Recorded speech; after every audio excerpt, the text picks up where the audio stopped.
Vous avez la mononucléose infectieuse causée par le virus d'Epstein-Barr.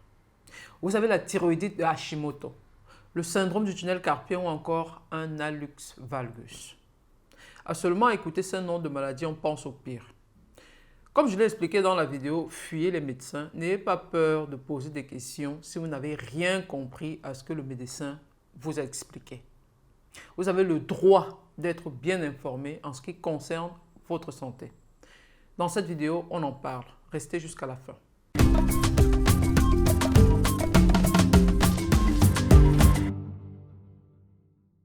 Bonjour à tous, bienvenue à nouveau sur ma chaîne. Je suis le Dr Ngayam, médecin anesthésiste et responsable de l'entreprise Domaine Médical à Barcelone.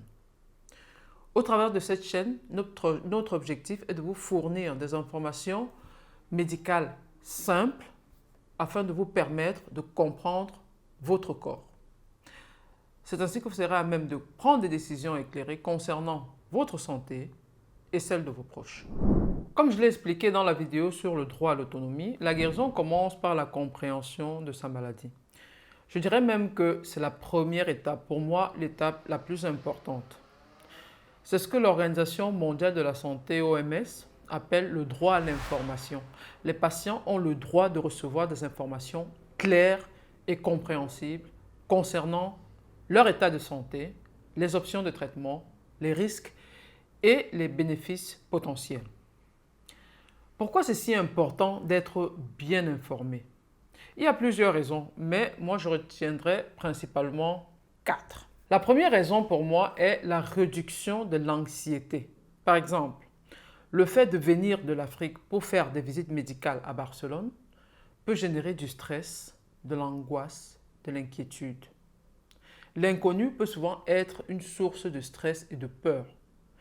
C'est pourquoi être bien informé aide à réduire ces sentiments en donnant aux patients un certain contrôle sur la situation. Les personnes anxieuses ont tendance à amplifier les symptômes, présentent des troubles de sommeil, sont dépressifs et augmentent la sécrétion des hormones de stress qui sur le long terme leur donnera d'autres maladies et même du diabète. Pour réduire l'anxiété du patient, au lieu de lui dire, vous avez la thyroïdite de Hashimoto, il est préférable d'expliquer qu'il s'agit d'un problème au niveau d'une glande qui est la thyroïde. Et ce problème consiste au fait que le corps attaque ses propres cellules. Il génère des anticorps qui attaquent ses propres cellules. Et évidemment, il faut le rassurer en lui expliquant qu'il existe des options de traitement. La deuxième raison de bien informer le patient est le fait qu'une fois l'anxiété réduite, l'autonomie du patient augmente. Lorsqu'un patient est bien informé de sa maladie, il se sent plus capable de participer activement à son propre traitement. Cette connaissance lui permet de mieux comprendre ce qui se passe dans son corps et d'être plus impliqué dans la prise des décisions concernant sa santé. La troisième raison de bien informer un patient est la meilleure adhérence au traitement. Le fait de comprendre sa maladie et les raisons pour lesquelles on lui recommande un traitement spécifique augmente la probabilité de que le patient suive correctement les prescriptions médicales. Un médecin qui sensibilise bien son patient face aux effets secondaires, aux bénéfices et à la durée du traitement aide à éviter les abandons ou les erreurs. La quatrième raison, et pas la moindre, est l'amélioration de la communication médecin-patient. Une fois que vous connaissez votre maladie, vous avez plus confiance et donc le dialogue devient beaucoup plus facile avec les professionnels de santé. Pourquoi? Parce que vous avez plus confiance en vous, vous comprenez plus ce qui se passe et donc cela permet que vos échanges soient beaucoup plus fluides, ouverts, constructifs et en plus les questions sont beaucoup plus pertinentes et vous exprimez les préoccupations de manière beaucoup plus claire.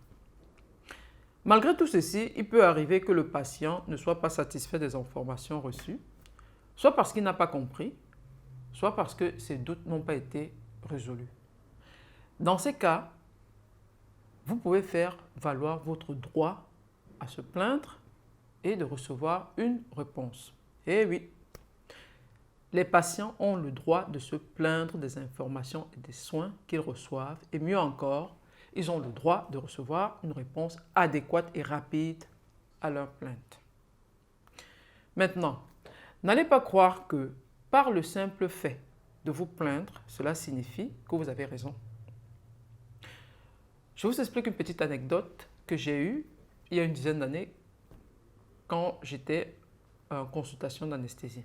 Donc, je reçois une patiente pour une visite avant de passer au bloc, une visite pré-opératoire.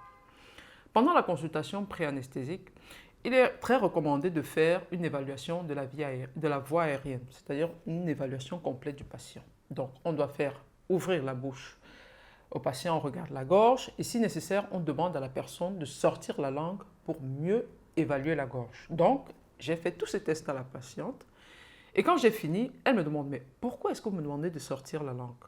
Je lui ai dit « On le fait systématiquement pour avoir une idée du degré de difficulté en cas d'intubation s'il se présentait le cas de devoir faire une anesthésie générale. » Elle me dit qu'elle n'aura pas besoin d'une anesthésie générale parce qu'elle s'opère du pied.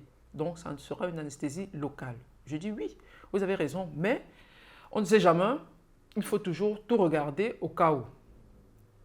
Grande est ma surprise quand quelques semaines après, mon chef m'appelle et me demande qu'est-ce qui s'est passé avec cette patiente, avec cette dame, car elle a posé une plainte à la direction de l'hôpital et demande des explications. Donc, nous avons dû rédiger une réponse avec les mêmes arguments que je lui avais donnés pendant la consultation. Donc, comme pour dire, ce n'est pas parce qu'on dépose une requête, une plainte, qu'on a forcément raison. En conclusion, il est important de bien s'informer quand on va chez le médecin, car c'est la clé pour une meilleure guérison. Chez le domaine médical, nous tenons à ce que les patients qui viennent se faire soigner à Barcelone à travers notre structure puissent bénéficier de la meilleure compréhension possible de leur processus de soins. Pour cela, nous utilisons un langage simple et évitons le jargon médical dans la mesure du possible. De deux, nous donnons des explications claires et concises. Ensuite, nous faisons des analogies avec des situations de la vie courante pour faciliter encore plus la compréhension. Nous adaptons notre discours au niveau de compréhension du patient. Nous répondons à toutes les questions du patient avec patience. Parce que le fait d'expliquer des termes avec un jargon médical peut parfois créer de l'anxiété et donc, comme nous l'avons dit tout à l'heure, il faut la réduire. Nous utilisons parfois des supports visuels si nécessaire, des schémas ou des images, tout simplement. Tout ceci contribue à réduire l'anxiété qui est liée non seulement au voyage médical, mais aussi à sa propre maladie. Merci de nous avoir suivis une fois de plus. Laissez-nous en commentaire vos questions et vos expériences. Je vous dis à très bientôt dans une nouvelle vidéo et d'ici là, je vous souhaite une longue vie en bonne santé.